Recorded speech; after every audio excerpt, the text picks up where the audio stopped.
മുല്ലപ്പെരിയാർ അണക്കെട്ടുമായി ബന്ധപ്പെട്ട അന്തർ സംസ്ഥാന ചർച്ച ഇന്ന് മൂന്നാറിൽ നടക്കും. ജലവിഭവ പാർലമെന്ററി സ്റ്റാൻഡിംഗ് കമ്മിറ്റിയുടെ നേതൃത്വത്തിലാണ് ചർച്ച നടക്കുക. Standing committee chairman Rajiv Pratap Rudy MP ചർച്ചയ്ക്കായി മൂന്നാറിലെത്തിയിട്ടുണ്ട്. ചർച്ചയിൽ കേരള, തമിഴ്നാട് സംസ്ഥാനങ്ങളുടെ പ്രതിനിധികൾ പങ്കെടുക്കും. വിവരങ്ങളുമായി ഇപ്പോൾ ഇടുക്കിയിൽ നിന്ന് അഖിൽ കൂടി നമ്മളോടൊപ്പം ചേരുകയാണ്. Akhil, good morning. ഏതായാലും ഈ അന്തർ സംസ്ഥാന ചർച്ച ഇന്ന് നടക്കാൻ വേണ്ടി പോവുകയാണ്. ഇപ്പോൾ ഈ മുല്ലപ്പെരിയാർ കഴിഞ്ഞ ദിവസങ്ങളിൽ വിവാദങ്ങളിൽ ഇടം പിടിച്ചത് ഈ മോണിറ്ററിംഗ് സമിതിയിലെ കേരളത്തിന്റെ പ്രതിനിധിയെ യാതൊരു മുന്നറിയിപ്പും ഇല്ലാതെ മാറ്റിയ ഒരു സാഹചര്യമാണല്ലോ.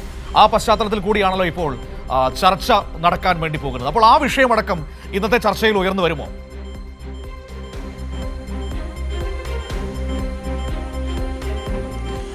Manu, good morning. മുല്ലപ്പെരിയാർ വിഷയം വീണ്ടും സജീവമാകാൻ ആദ്യത്തെ കാരണമെന്ന് പറയുന്നത് തമിഴ്നാട് അവരുടെ നയപ്രഖ്യാപന പ്രസംഗത്തിൽ മുല്ലപ്പെരിയാറിൽ പുതിയ ഡാം നിർമ്മിക്കാൻ അനുവദിക്കില്ലെന്ന് ആദ്യഘട്ടത്തിൽ UDF സർക്കാർ അധികാരത്തിലെത്തിയപ്പോൾ മുല്ലപ്പെരിയാറിൽ പുതിയ ഡാം നിർമ്മിക്കുമെന്ന് നിലവിലെ ജലവിഭവ വകുപ്പ് മന്ത്രിയായിട്ടുള്ള മോൻസ് ജോസഫ് പറയുന്നു. എന്നാൽ തമിഴ്നാട് നയപ്രഖ്യാപനം നടത്തുന്ന ഘട്ടത്തിൽ നയപ്രഖ്യാപനത്തിൽ തന്നെ പറയുന്നു പുതിയൊരു ഡാമിന് അനുവാദം തമിഴ്നാടിന്റെ ഭാഗത്തു നിന്നുണ്ടാവില്ല എന്ന വ്യക്തമായ നിലപാട് തമിഴ്നാട് എടുക്കുന്നു. ഒപ്പം തന്നെ മുല്ലപ്പെരിയാറിലെ നിലവിലെ ജലനിരപ്പ് ഉയർത്തണമെന്നൊരു ആവശ്യവും കൂടി തമിഴ്നാട് മുന്നോട്ട് വയ്ക്കുന്നു.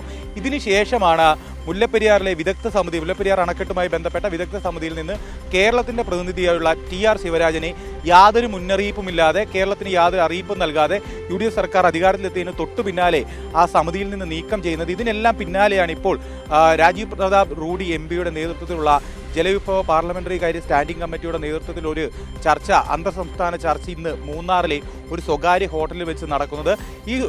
ഈ ചർച്ചയിൽ ഇടുക്കിയുടെ MP ആയിട്ടുള്ള ഡീൻ കുര്യാക്കോസ്, JB മേത്തർ MP എന്നിവർ കേരളത്തെ പ്രതിനിധീകരിച്ചുകൊണ്ട് പങ്കെടുക്കും.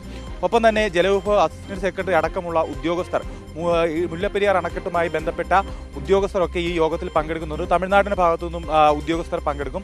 കേരളം പ്രധാനമായും ഉന്നയിക്കാൻ പോകുന്ന രണ്ട് വിഷയങ്ങൾ എന്ന് പറയുന്നത് ഇത്തരത്തിൽ വിദഗ്ധ സമിതിയിൽ നിന്ന് ഒഴിവാക്കപ്പെട്ട അംഗത്തെ അല്ലെങ്കിൽ അംഗത്തിന് പകരം ഒരാളെ നിയമിക്കാൻ അനുവദിക്കണമെന്നുള്ള ആവശ്യം ഈ യോഗത്തിൽ കേരളം ആവശ്യപ്പെടും. ഒപ്പം തന്നെ മുല്ലപ്പെരിയാറിൽ പുതിയ അണക്കെട്ട് നിർമ്മിക്കണം എന്നുള്ള ആവശ്യം ശക്തമായി ഉന്നയിക്കുമെന്നാണ് പറയുന്നത്. ഇതുതന്നെ ആയാലും വലിയ വിവാദങ്ങളിലേക്ക് കഴിഞ്ഞ കുറച്ച് ദിവസങ്ങളായി പോയൊരു കാര്യത്തിലാണ് ഇപ്പോൾ മൂന്നാറിൽ സ്വകാര്യ ഹോട്ടലിൽ വെച്ച് ഇന്ന് രാജീവ് പ്രതാപ് റൂഡി MP നേതൃത്വത്തിൽ ഒരു ചർച്ച നടക്കുക. അതുതന്നെയാണ് ഈ വാർത്തയെ ഇത്രയധികം പ്രധാനപ്പെട്ടതാക്കുന്നതും. ഇന്ന് നടക്കുന്ന ചർച്ചയുടെ അവസാനം എന്താകും തീരുമാനം കേരളത്തിന് അനുകൂലമാകുമോ തമിഴ്നാടിന് അനുകൂലമാകുമോ എന്നുള്ള കാര്യം വളരെ പ്രധാനപ്പെട്ടതാണ്. കേരളത്തിന് പുതിയൊരു ഡാം നിർമ്മിക്കാനുള്ള എന്തെങ്കിലും സാധ്യതകൾ ഇന്നത്തെ ചർച്ചയിലൂടെ വഴിതെളിക്കുമോ എന്നുള്ളതും ഏറ്റവും പ്രധാനപ്പെട്ടതായി ഉയരുന്ന ചോദ്യമാണ്. എന്ന് തന്നെയായാലും ഏകപക്ഷീയമായി UDF അധികാരത്തിലെത്തിയതിന് തൊട്ടു പിന്നാലെ കേന്ദ്രത്തിന്റെ ഒരു മുന്നറിയിപ്പും കൂടാതെയാണ് മുല്ലപ്പെരിയാർ വിദഗ്ധ സമിതിയിൽ നിന്ന് കേരളത്തിന് പ്രതിനിധിയായിട്ടുള്ള TR ശിവരാജനെ നീക്കം ചെയ്തത്. അത്തരത്തിൽ കേരളത്തിന്റെ പ്രതിനിധികളെ നീക്കം ചെയ്ത് UDF അധികാരത്തിലെത്തി. തൊട്ടു പിന്നാലെ BJP നമ്മൾ സർവകലാശാലകളിൽ കണ്ടതുപോലെ തന്നെ ഒരു ഇതും നൽകാതെ, കേരളം നൽകുന്ന ശുപാർശകളൊന്നും അംഗീകരിക്കാത്ത പോലെ തന്നെ കേരളത്തിനോടൊന്നും പറയാതെയാണ് കേരളത്തിന്റെ അംഗത്തെ മാറ്റിയത്. എന്നാൽ അതിനെതിരെ കേരളം എടുത്ത നിലപാടെന്ന് പറയുന്നത് കേരളം കേവലം കത്തിടപാടുകൾ മാത്രം നടത്തി പ്രതിഷേധം അറിയിക്കുന്നതിനപ്പുറത്തേക്ക് ശക്തമായ നിലപാടെടുക്കാൻ ഇതുവരെ കേരളത്തിന് കഴിഞ്ഞിട്ടില്ല എന്നുള്ളത് കൃത്യമായ കാര്യമാണ്. എന്തുതന്നെയായാലും ചർച്ചയിലെങ്കിലും ശക്തമായ നിലപാടുകൾ ഉണ്ടാകട്ടെ, കേരളത്തിന് ആശ്വാസകരമായ ഒരു വാർത്ത ഉണ്ടാകട്ടെ എന്നാണ് നമ്മൾ പ്രതീക്ഷിക്കുന്നത്. മനു, അല്ല, എൻ്റെ ഒരു സംശയമാണ് അഖിൽ. അതായത് ഇപ്പോൾ ഈ കേന്ദ്ര സർക്കാർ ഈ പ്രതിനിധിയെ മാറ്റിയതിൽ ന്യായീകരണം പറഞ്ഞിരുന്നല്ലോ. അതായത് ഈ നിരീക്ഷണ സമിതി, ഉന്നതാധികാര സമിതി എന്ന് പറയുന്നത് ഏതെങ്കിലും ഒരു സംസ്ഥാനത്തിന്റെ താല്പര്യം സംരക്ഷിക്കേണ്ട സമിതിയല്ല, അത് നിഷ്പക്ഷരായിരിക്കുന്ന ആളുകൾ ഉൾപ്പെടുന്ന ഒരു സമിതിയാണ്. അതുകൊണ്ട് തന്നെ കേരളത്തിന്റെ പ്രതിനിധി അതിൽ നിന്ന് മാറ്റുന്നതിൽ ആശങ്കപ്പെടേണ്ട എന്നാണ് അവർ പറഞ്ഞത്. പക്ഷേ അങ്ങനെയാണെങ്കിൽ തമിഴ്നാടിന്റെ പ്രതിനിധി ഇതേ സമയവും ആ സമിതിയിൽ തുടരുന്നുണ്ട്. അതിൽ ഒരു ന്യായീകരണവും കേന്ദ്രം ഇതുവരെ പറഞ്ഞിട്ടില്ല. അപ്പോൾ ഇന്ന് രാജീവ് പ്രതാപ് റൂഡി അവിടെ എത്തുമ്പോൾ ഈ പറയുന്ന വിഷയത്തിലടക്കം മറുപടി കിട്ടേണ്ടതല്ലേ? തമിഴ്നാടിന്റെ പ്രതിനിധി തുടരുമ്പോൾ എന്തുകൊണ്ട് കേരളത്തിന്റെ പ്രതിനിധിക്ക് മാത്രം ഈ അയോഗ്യത വരുന്നു?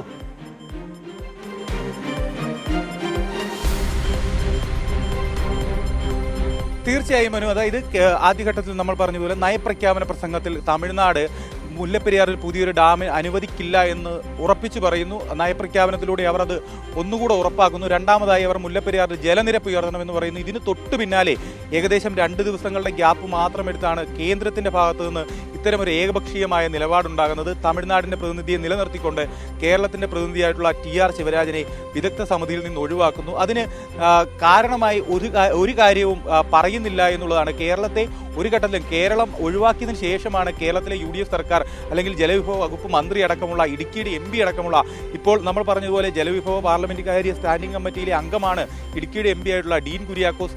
അദ്ദേഹം പോലും അറിയാതെയാണ് ഇത്തരത്തിലൊരു നീക്കം നടക്കുന്നത്. അത്തരത്തിൽ ഒരു തരത്തിലും കേരളത്തോട് ആലോചിക്കാതെ, കേരളത്തെ ഒന്നും അറിയിക്കാതെ മാറ്റുന്നു. എന്നാൽ അതേസമയം തമിഴ്നാടിന്റെ പ്രതിനിധി അവിടെ നിലനിർത്തുന്നു. അതുകൊണ്ട് തന്നെ ഇന്ന് നടക്കുന്ന ചർച്ച വളരെയധികം പ്രധാനപ്പെട്ടതാണ്.